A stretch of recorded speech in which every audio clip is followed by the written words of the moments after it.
Hey YouTube, this is Tam with another download.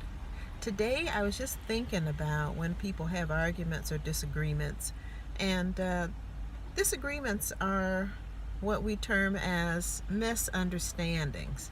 And that speaks directly to the fact that when we have disagreements or arguments or fights, it means that somebody is not understanding. So the only thing missing there is information, that somebody needs more information. I mean, we're all here on the planet, we're all having a human experience. We've got some common experiences.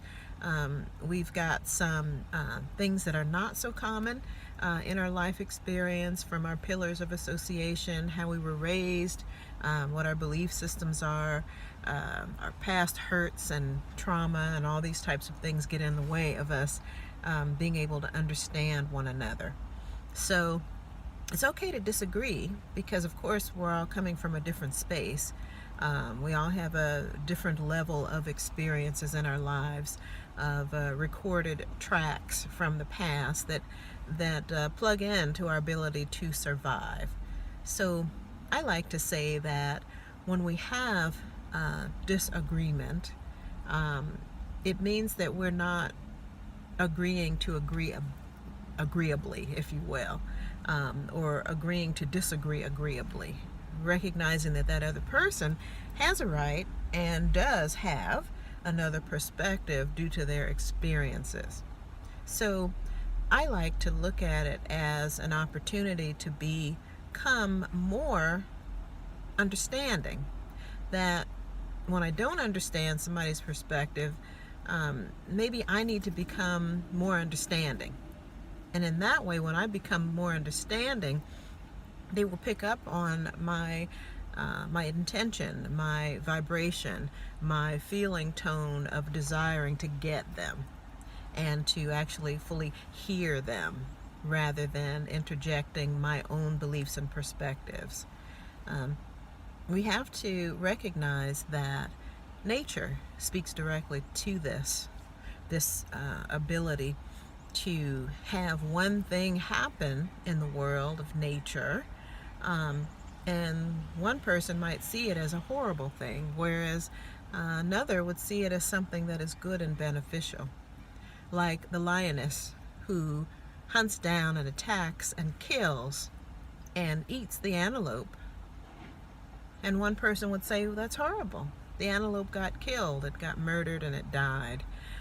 But another person who recognizes that, well, hey, that was the only way that she could survive and that she could feed her cubs, and so that's a good thing.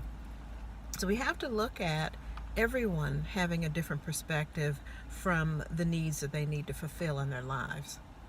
When we want to be judgmental and dig in our roots into our belief system and judge people and name them wrong, we have to look at a secondary gain there. That when we're not being understanding, we're not being accepting of someone else's perspective, there's an egoic or subconscious need to protect ourselves in some way.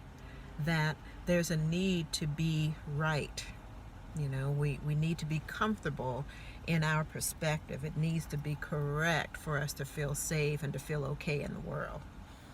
But I recognize that there is a need to tell yourself that I enjoy allowing others to hold up mirrors to me, which is what we're doing to one another anyway when we are in relationship, when we interact. We are holding up mirrors to one another.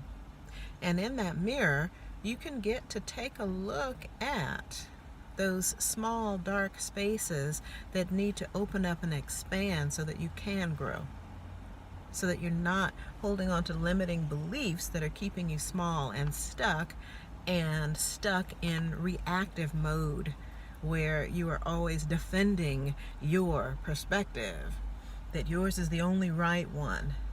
That says that it's time for you to grow and desire to become understanding, as opposed to having everybody understanding and accepting your perspective. True? True. Well, that's another download. I hope that you enjoyed it. I hope that you do get the perspective, and just step back. Be observant today on how you start to respond when you hear something that doesn't quite fit your perspective, or something that makes you so protective that you become angry and judgmental about a different perspective. And just learn from it. See it as someone's holding up that mirror to you so that you can open up those dark, narrow spaces to see another perspective. Peace and blessings. Until next time, this is Tam.